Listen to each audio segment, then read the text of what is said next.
Pledge allegiance to the flag of the United States of America and to the republic for which it stands, one nation, under God, indivisible, with liberty and justice for all.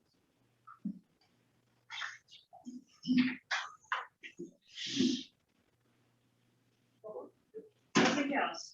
Present. Secretary Sass. President Treasurer Hammond. I am here. Trustee Simpson. Here. Trustee Saylor. Here. Also present Chief Evans and Attorney Glenn. We have a motion to approve the minutes from regular meeting of 7/20/21 as you accept. We have a second? All in favor? Aye. Anyone opposed? Motion to approve the executive session from 7/20. Second. All in favor? Any opposed? Okay, everything's up. Move forward. We have remarks from the floor. I know, but I have a previous I remark know. from the floor. Maybe she's gonna have me here. We have to respect this very nice young lady, okay? It's addressed to Robin and Chief Steve. So I don't know why I'm reading this. However, I'm unable to attend tonight's meeting, but hope the comment can be read. Hello, fire trustees, staff, and firefighters. I was glad to see the fire department at the joint review meeting actively advocating on behalf of itself and the residents you serve. I think it's important that the fire department continue to be vocal about concerns and needs to work to obtain the resources necessary to protect the community. I hope to see the fire department continue to increase its community outreach and engagement, helping to enhance communication and improve general fire safety within the community. Thanks as always for your service. Eileen Tittle, President. Thank you, Eileen. Any other comments? We have one member, Superintendent Winfield, put before. I want to thank the fire department or fire district for two things. One, we are completing the installation of a fire alarm upgrades at Winfield Primary. Full about the work that they can help us with the referendum, but also with Chief Evans, who's been consulting with us. We walking through and trying to make sure, hey, are we doing this right? This is not our field, and making sure that we're giving the right guidance to our engineers. So big thank you for that. And the second piece is we are in the process of arranging the required school safety meetings. But the beautiful work with Chief Evans is the fact that we're trying to get a community-wide school safety meeting. And now we have our fire district personnel running to 7 or 8 of those school safety meetings. So that's our partnerships working together to make it better for our whole community. So I want to express our thanks. Thank you. Thank you. Anyone else? Sure. I purchased this T-shirt from West Chicago Fire Department, and I was just gonna say, Winfield ever had one? I would probably buy it for you. And what price? And what would be the going price? $4 million apiece. Thank you, Mrs. Hempy, we have our new building. It's recorded. All in favor? I will include it in the school. There we go. School newsletter update. If the fire district wants spirit wear, we can certainly work to distribute something. There we go. So just out of curiosity, what did you pay? I think it was like 50. Because one of our trustees was out in Yellowstone about. South Dakota. Yep, Rushmore's $20 a shirt. Yeah. That's. And he was kind enough not to bring a single one back from it. No. But Will's got them. You'll see it soon. Any other comments from the floor? One for free. That's the other. Any other comments from the floor? Thank you. And I think it's a great idea. It certainly is a source of a small revenue that even offset the cost of the shirt. It's not even for revenue. Right. It just makes you feel a little show support. Absolutely. Reports. Do we have a treasurer report tonight? Treasurer. Sorry, there was a flashing, there was a light, you know. The latest report is in your packet and presented for your review. I'll make a motion. All in favor? Aye. Any opposed? That's the easiest I've said that yet. It's hard to kind of. We're getting there. It's kind of hard to slide like that. Chief? Thank you, Mr. President. So as I always do, start off with the Alliance training for the month. And I'll start by going back a little bit. West Chicago, in conjunction with Page Airport, has a facility out, the Press Road facility is house referred on Press Road. If you're ever driving down there, you would see it. Nice training facility, and out back they have what are referred to as camps, set up for like a burn tower. They have a huge pile of rubble actually for urban search and rescue, structural collapse training, and that kind of stuff. It's world class. The facility they were able to build out there, and to the hard work of that organization and the administration over there, they've gotten done a really world class training facility, which Winfield is one of the benefactors of, because we train there regularly. And this past month, technical rescue. So the topic matter was structural collapse. So in the event of a structural collapse, that rubble pile, digging through, searching for victims, victim recovery, retrieval, shoring up loose, large pieces of concrete so that everyone can work the scene safely. All of that stuff, that's as real as training can get, and it was fantastic, and it's the kind of thing that we do every month. Which leads us to our regular, that's usually the first week of every month is the Tuesday, Wednesday, Thursday, our special operations. We, as I've gone over in my previous reports, we're kind of the water people. And so I don't know what else we did last month, it was us. So that's the technical rescue, hazmat, and water element is that first week. And then the third week this week, and it's currently in progress, Winfield is hosting, and I have a lot of thank yous to give. We're hosting a mass casualty incident with approximately, I shouldn't tell because next two shifts will get some intel. A lot of people. Approximately 40 victims. Okay. Which is incredibly difficult, obviously, to manage and mitigate that type of an incident in real world training. So I have a lot of thank yous to give. The Cantini Foundation for allowing us access and use of their property to conduct the drill, because they have parking, they have the space to do it. You have a wide open area with a lot of victims. And they were very gracious in allowing us to train out the facility. Our crews, these people that are on duty today and the crews for the next 2 days worked incredibly hard. Because being a small department, we don't have the ability to have off-duty people out there proctoring the drills.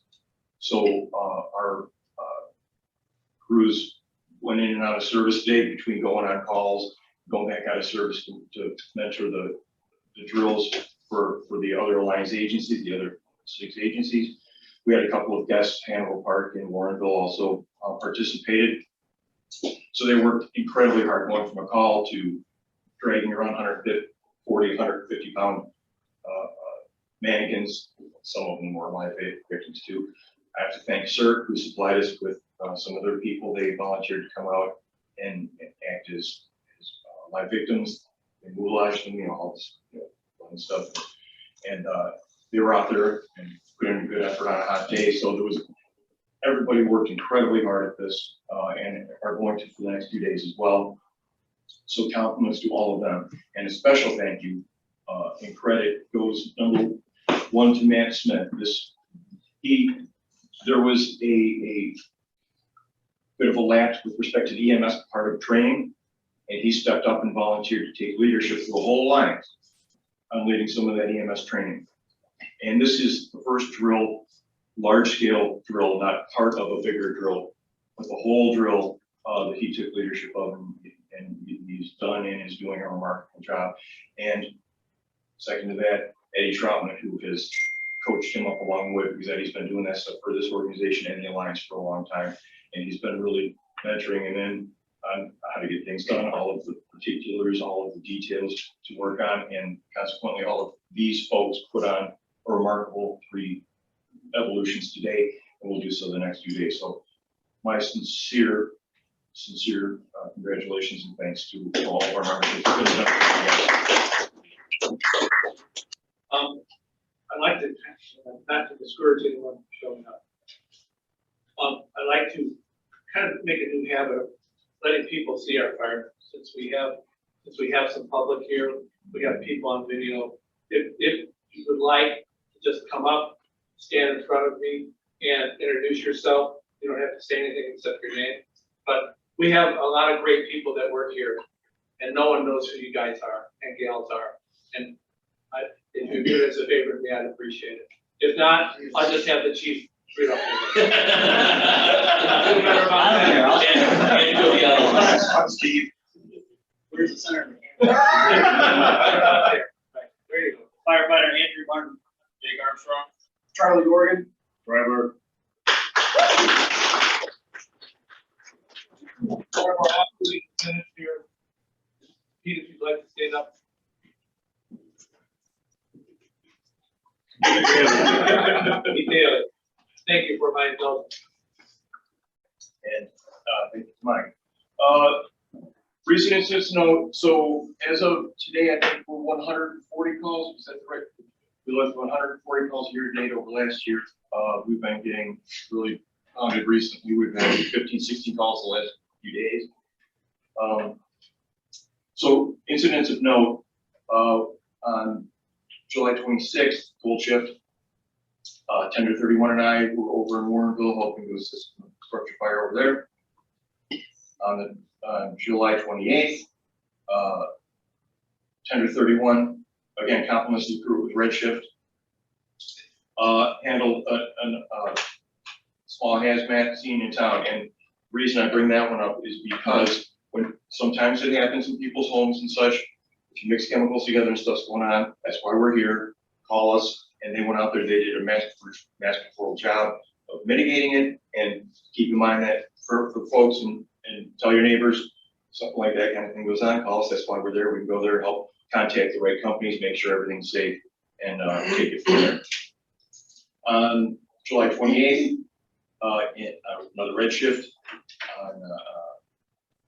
in Wheaton. The tender, the medic unit, and I were all there for a pretty big structure fire. Big single family house. On August 3rd, red shift. We had a dive call in Hanover Park. Our divers, again, showing leadership, did a great job out there diving to clear a scene. August 7th, I went to Carroll Stream for a fire. August 9th, the medic unit went to West Chicago for a fire. So it's, again, been busy recently, I'm sad to say. Service anniversaries, one of them is here. Seth Lamb, 7 years with the district on July 28th. He's not here. And Jake Armstrong, 3 years with the district on July 23rd.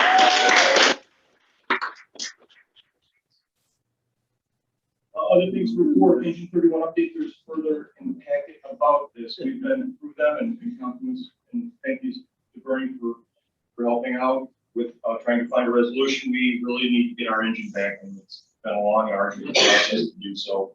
And we're nearing completion, so hopefully we'll get there. But Brian Burke too, I can't even begin to forget about all of his efforts with the maintenance stuff and communicating with them. And obviously he was up there for that unfortunate final inspection that wasn't. And he's the one that caught a lot of the stuff. So great job there. Great job there. So that, yeah, we'll talk more about that and further down the agenda. We're still proceeding with new hire. We're waiting on some stuff with getting scheduled for the physical. I believe that's the last component, and then we'll have that full-timer hired and we'll be back at full staffing with respect to the full-time members. The pension issue that I've discussed in previous meetings is still in progress. There has been recent developments from the legal front. So in terms of the state, we're waiting to see if things are going to be on hold or not. But just, the consolidation of the funds is still in progress, but there's been a slight legal development that might cause a delay or who knows what. So our roof leaks are not getting any better, and I just wanted to advise the board that in the near future, we're going to be preparing and submitting a request for proposal to the board to put out for repairs to the roof. I've talked to multiple contractors. There are incredible delays going back to COVID, so the likelihood of it getting done this year is unlikely, even if we would have started at the start of the year. So, but we need to address it. It can't wait any longer than it has to. The audit, there was Robin can probably speak to this better than I can. There's been some delays, They but had technical issues on their end with their internet, so they were having a hard time completing it. And then the transition between my old software and the new software, there's been some hiccups where they're still trying to iron those out. So hopefully this week we'll have some better answers for getting all those numbers crunched and here for the next meeting. and the last item I have is the property appraisal update. The company we hired to do the appraisals, the person doing the appraisals was actually coming out of New York, and between COVID and then the weather that struck us a couple of weeks ago, consequently struck New York, his flights got canceled, so there was a bunch of delays. Finally was able to make it out yesterday, and was profusely apologetic and said that the team's going to expedite, and it's going to be a matter of days before we will get the results of their appraisal report. And so we should have that. Unfortunately, I don't have it for you today. I don't have any information about it today, but it should be within the next few days that we'll be getting that, and then obviously I'll be distributing that information for in advance of the next meeting. And the gentleman who was out here, Daniel, was a pleasure to deal with. Very professional, and again, profusely apologetic about the delays, which from his perspective couldn't be helped. So I appreciated that from him. And that serves all I have. Where do you have anything for us? Yeah, I just want to indicate, maybe we'll talk a little more about this one. I think it's an agenda item. Chief and I have been working with some circumstances that were a bit disastrous with engine. The engine has to be repaired. But as it resulted, we think it's a result that actually is a significant industry. So, not made out of it. So I think we can get that in more detail when we present. Which might be what we're talking about. We have discussion of possible action. Segue. Yeah. Discussion of possible action of additional engine repairs. So, as I had alluded and reported previously at board meetings, we went up for final inspection of the engine. If you recall, the scope of work was severe corrosion on the frame rails and some of the substructure of the apparatus. We went up there and that work was done, I thought, in a more than satisfactory manner. It looked really good. The issue came into when we were asking them to raise the cab, do a pump test, make sure that everything worked. We can't get a our fire engine back and have it not pump water. So, and then there was some complications that were a result of that. And then there was frankly, a series of finger pointing between these two entities about who owned what part of what problem, a lot of freeze damage and some other stuff. And mind you, the pump itself is not young and was at a point in its service life anyway where it would have required update work normal. So in negotiations, which Bernie was incredibly helpful, we arrived at the conclusion proposed in the memorandum. Where basically there is some outlay of expense, and it is outside of the scope of work that we originally sent it for, but they took, I felt, at the end, appropriate appropriate amount of ownership and the condition of the final inspection. And sir, I would for you for. Yeah, the issue was the responsibility for freezing. There's damage done to the valves and components of the valves that occur when water is left in the vehicle, and the vehicle is stored outside and is allowed to freeze.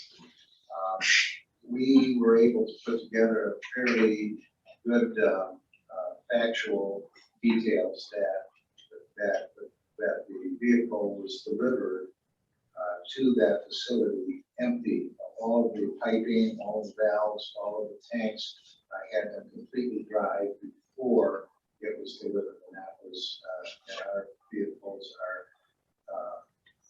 exposed to weather only when they're being operated, and part of the procedure is to make sure under freezing weather that water is always circulated. So then when this enormous repair bill, they said, if you want this to be repaired, this is what it's going to take.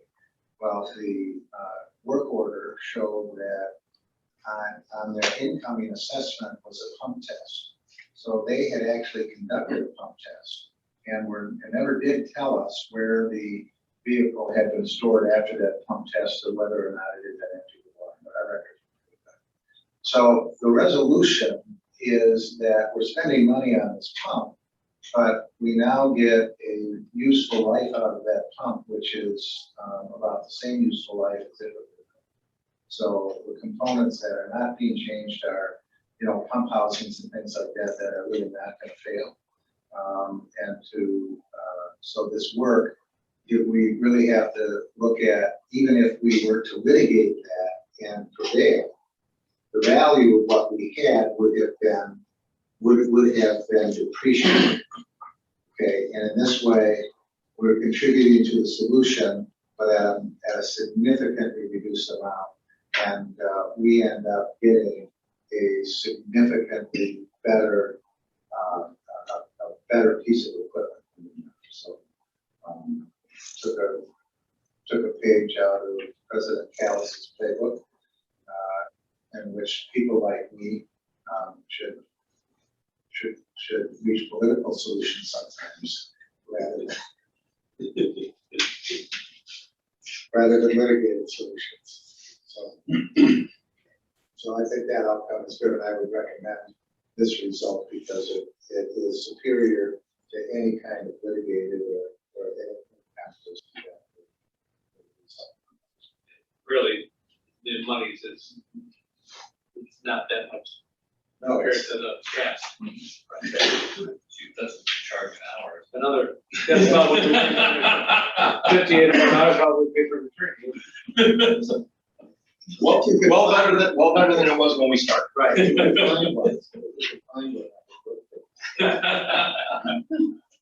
Let's take a look here in the car. Discuss possible action on the deputy chief selection process. Before going into, I'll make a motion, we actually approved it. I will second that. Okay. Support. President Ellis? Aye. Secretary Sass? Aye. Treasurer Gannen? Yep. Trustee Simpson? Yes. Trustee Saylor? Yes. Get that in, man. Do we have a rough estimate on turnaround time on that approval, by the way? I think they're very much waiting. They probably want to get rid of it. Yes, they do. At this point. But yes, so I think the repair will be expedited, and I expect they were gonna video tape the pump test. Again, in order to expedite the process and get it back to us, hopefully within very, very near future. we had put them on notice that it would be recommended to the board and that we would expect that it was. So that gave them the courage, I suppose, or the effective judgment as to whether or not they're going to send me. Yeah. I think they've already done that. I suspect so. That's half the. Gotcha. Thank you. Thanks for covering my rear end there. Discussion of possible action on the deputy chief selection process. There were interviews conducted last night. Which is going to be one more week, yes. We hope. And that's scheduling is underway, I believe. I was on the drill Based on site. this- Based on itself. Yes. So that's the update. Right, thank you. A motion for the consent agenda. So moved. Second. All in favor? Aye. Any opposed? Oops. The business.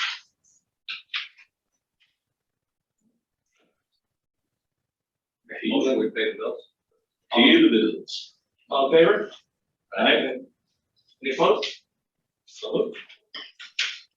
We are going to recess or adjourn into executive session. We would, for the purpose of, For the purpose of land acquisition, pending litigation, personnel salaries, and discipline. I doubt there would be any, action taken, so I would suggest that we adjourn.